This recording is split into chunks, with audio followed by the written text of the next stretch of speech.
Number three, the power of cancellation.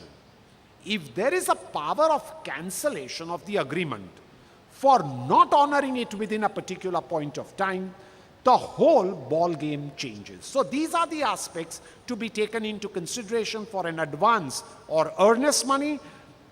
By and large, in the general set of things, any advance received, possession not given, would not amount to income during that particular year. That gives me to a continuation of the doctrine of part performance.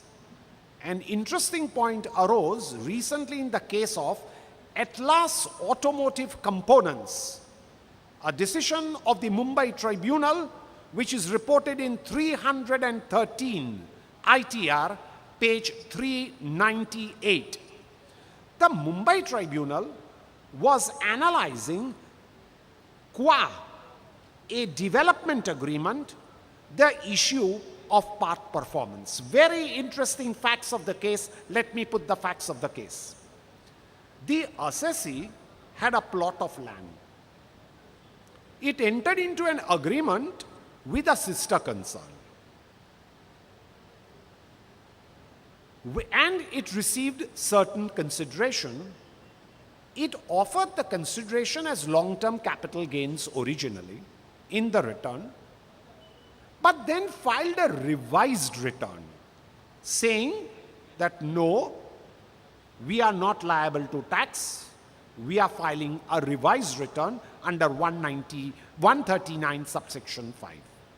So in this case, a revised return was filed. The land was given to the sister concern. The argument of the assessee was that, see, the transaction has not taken place. The reasons: number one, two revocable power of attorneys were entered into subsequently. Number two, we have yet to receive the confirmation from the Chapter 20C acquisition authorities, and therefore the transaction has taken place, and to the sister concern, we have not given possession. Mark these words. In this case, the tribunal said that, see, your first argument that permission of MIDC is to be taken, we have gone through the agreement. It is nowhere specified that permission must be taken and by whom. It is silent. Who takes the permission is not germane, therefore, because who has to take it is not mentioned it. Therefore, you have to be very clear in drafting your agreements that if a particular permission is to be taken, that particular who has to take it must be mentioned. If it is not mentioned, then it could be detrimental to you. Secondly, see, what the assessee did was, in order to avoid Chapter 20C repercussions, what the assessee did was, it subdivided the land into 24 small plots. The tribunal said that the very conduct that to avoid 20C chapter's implication, the plots are subdivided, makes no sense at all. Therefore, it means that you wanted merely to postpone the transaction. And the third important issue was, they argued that this is a sister concern. SA Builders case of the Supreme Court would apply. But here, the tribunal said that no.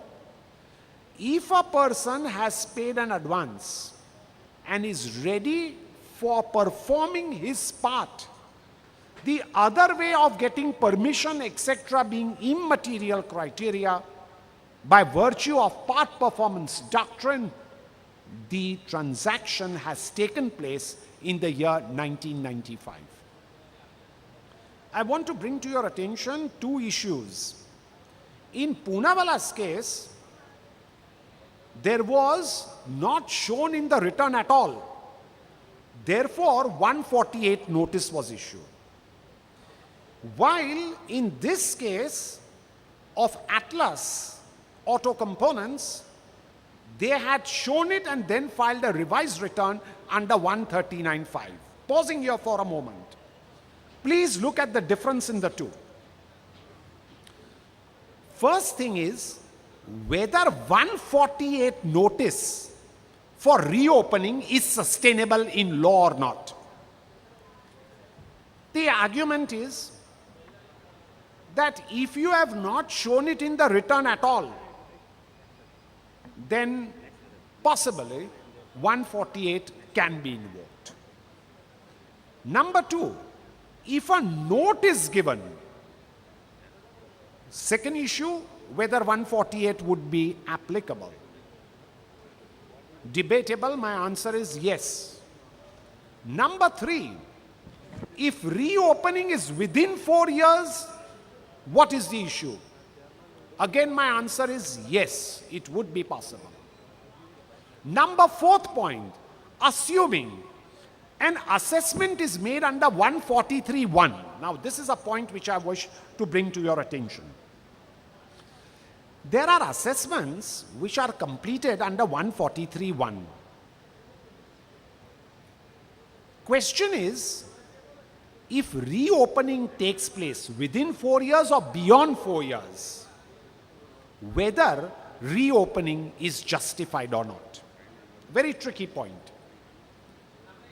Technically, if you go to see the law, the basis of reopening would be what? A change of opinion.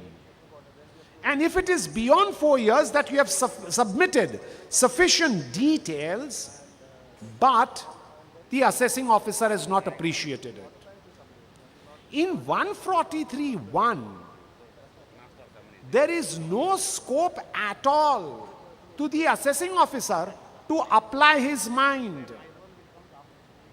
Therefore, reopening would be valid. But if it is under 143(3), point is discussed, details given, 143, the reopening under 148 is not possible. Question for consideration. 143 assessment, details given, assessing officer does not pass a speaking order, or he passes a very cryptic order or a just small paragraph, or accepts your computation in the working, or is totally silent. Whether in those circumstances, in absence of a speaking order, whether 148 could be invoked.